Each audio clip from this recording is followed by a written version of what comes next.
في 3 حاجات انت نسيتهم: الحكم والفار والمعلق. ال3 دول برضو معاهم، يعني برضو كسبوا النادي الاهلي. المعلق. اه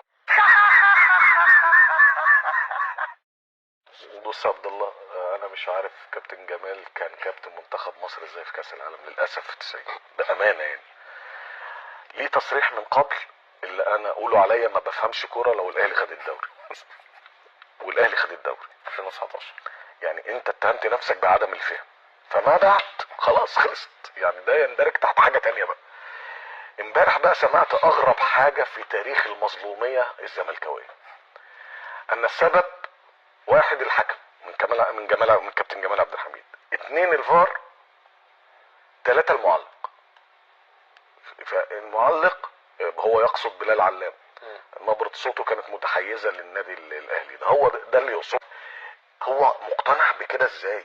دي يا عبد الله وصلوا لمرحلة من اللاوعي اللي بيقولوا تفاهات. دي حقيقة، دي تندرج تحت التفاهة. وهنا كلمة تفاهة يا عبد الله دي كلمة منمقة، لان انا راجل زي كابتن جمال عبد الحميد، كابتن من كباتن نادي الزمالك وكابتن من كباتن منتخب مصر ولعب في الاهلي ولعب في الزمالك، ان يكون بهذه العقلية عليه ان يحاسب نفسه. انا مش عارف هيحاسب نفسه ازاي. هو قال لك انا ما بفهمش، فانا مش عارف انا هتعامل معاه ازاي. فربنا يعني يتولاهم، لان هم وصلوا لمرحلة صعبة. الاهلي فعلا عامل حالة، انا لو منهم لازم اتاثر، لان يعني 100 سنه عبد الله انا بكسبك، 100 سنه انا كل الارقام، فلازم اوصل لمرحله اللي وصل لها كابتن جمال اللي بيقول لك المعلق هو السبب. فكابتن جمال هو المعلق اللي خسركم.